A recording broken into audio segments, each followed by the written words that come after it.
ISIS is now going to regret this, I think, more than anything else. Because King Abdullah is not Barack Obama. They're going to increase their air sorties. They're going to increase people on the ground. They're going to get more Arab countries with them now. And hopefully they will lead from the front and they will crush ISIS. I think that's what's happened here. At least that is what the king said that they're going to do. Abdullah is not Obama. Strong words from California Congressman Duncan Hunter last night on Fox. We welcome you into America's Forum on a Wednesday after that video showing the horrible murder of the Jordanian pilot in which he was burned alive. Jordan reacts swiftly, executing 2 jihadists this morning after vowing punishment and revenge. So, has ISIS finally gone too far?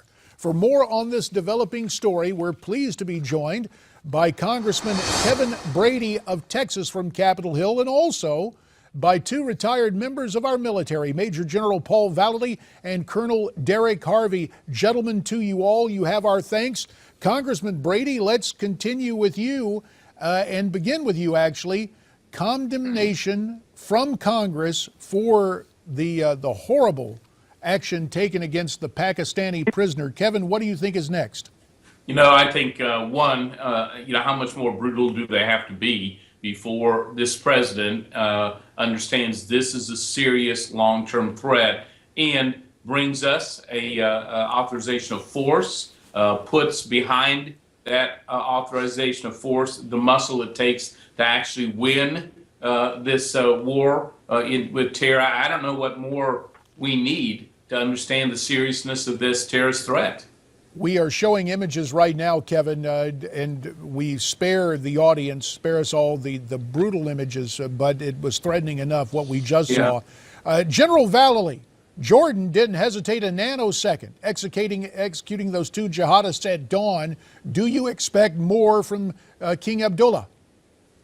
I think King Abdullah is so angry right now, and quoting Clint Eastwood in The Unforgiven, he's going to be unforgiven when dealing with these jihadis. He's going to put more to death, I think, and we have a joint U.S.-Jordanian terrorism intel center in Jordan.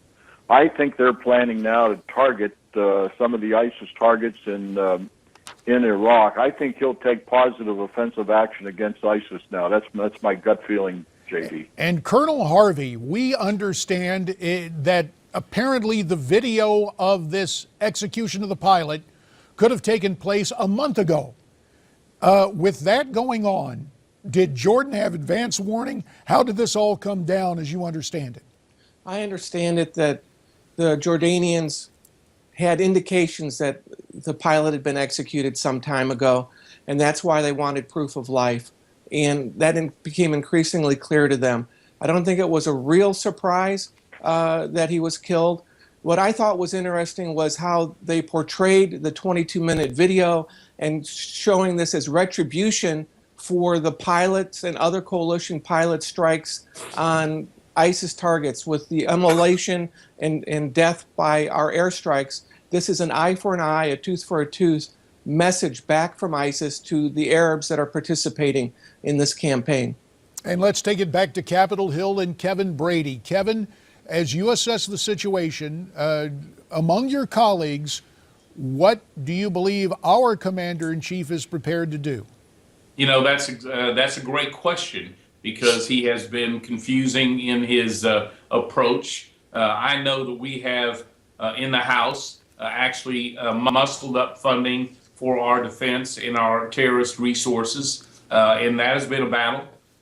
We're convinced there needs to be an authorization of force and the ability to use ground forces when needed to actually win this war. And I just don't think you can do it from 30,000 feet. Yeah, we had some good success in Kobani here over the last several weeks. That's good. I don't think that's going to last without a firm commitment from the U.S. that we're in this to win it.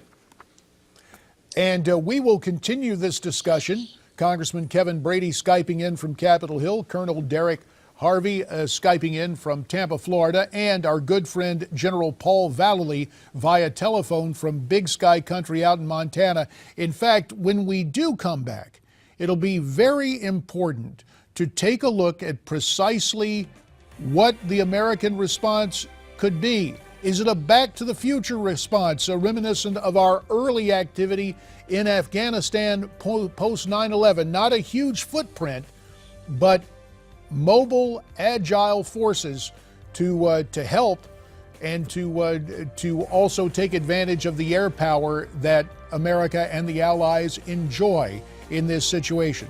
There is more straight ahead on America's Forum for this Wednesday morning. Stay with us.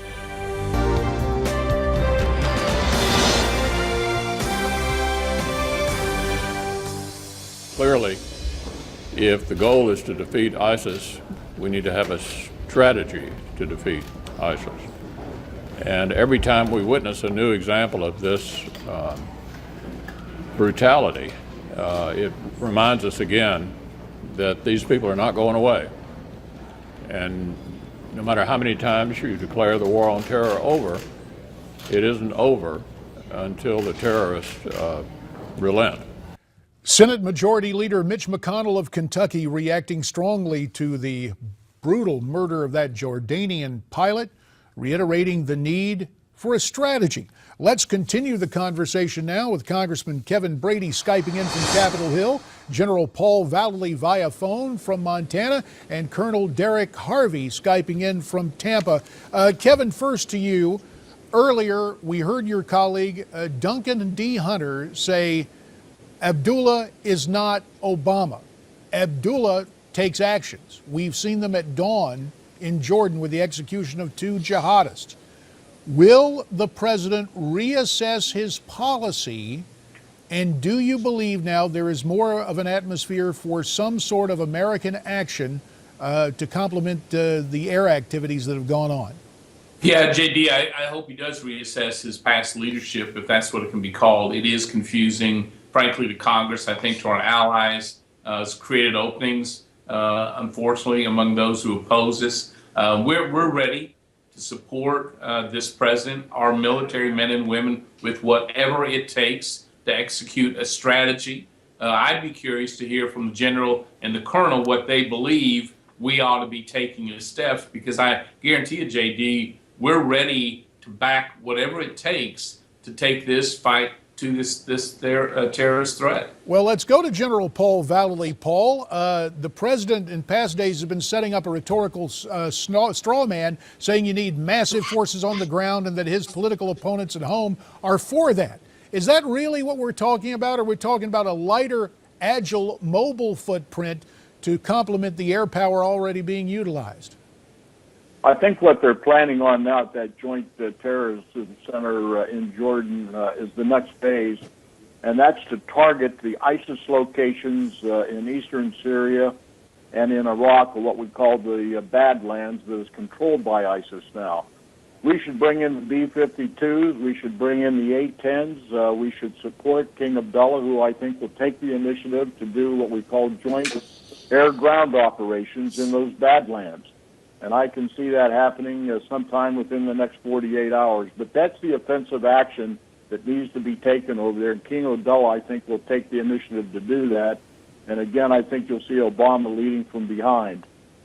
Well, mindful of that, Paul, there has been criticism that the air power we are using has been misdirected to cripple rather than destroy. At the very least, do you see the air power being utilized with more lethality in the days ahead? I think if they let the Special Operations Commander, along with the CENTCOM commander over there, do the planning with the Jordanians and keep the White House out of it, and Valerie Jarrett and all those who tend to lead from behind and support the Jordanians. Now, this is a threat to Israel as well. ISIS, their target is to tear down those borders of Jordan. Now you've got Israel on the border. So I would say, boy, if we could put together a coalition, a joint force of the Israelis, Jordanians, and Americans, we can take out and completely destroy ISIS on the ground over there. Colonel Harvey, your thoughts on what needs to be done?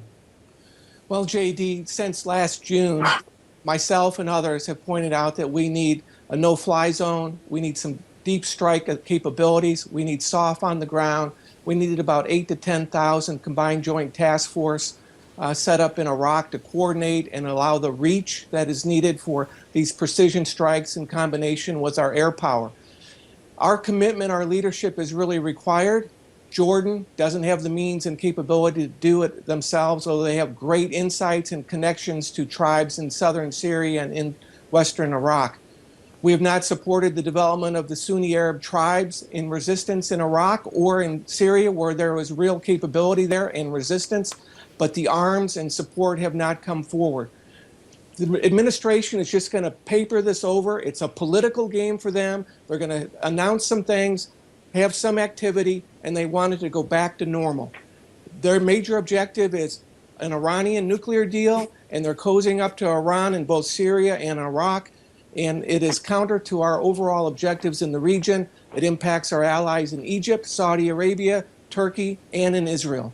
And Derek Harvey, there's another component to this equation that we will get to following the break as we ask you to stay on. In the meantime, to Congressman Kevin Brady up on Capitol Hill and General Paul Vallely from Big Sky Country in Montana. Gentlemen, you have our thanks. Up next, Colonel Harvey will be joined by Middle Eastern expert Professor Robert Rabeel. We'll talk about the American female still held captive by ISIS and the implications of that. All that coming up.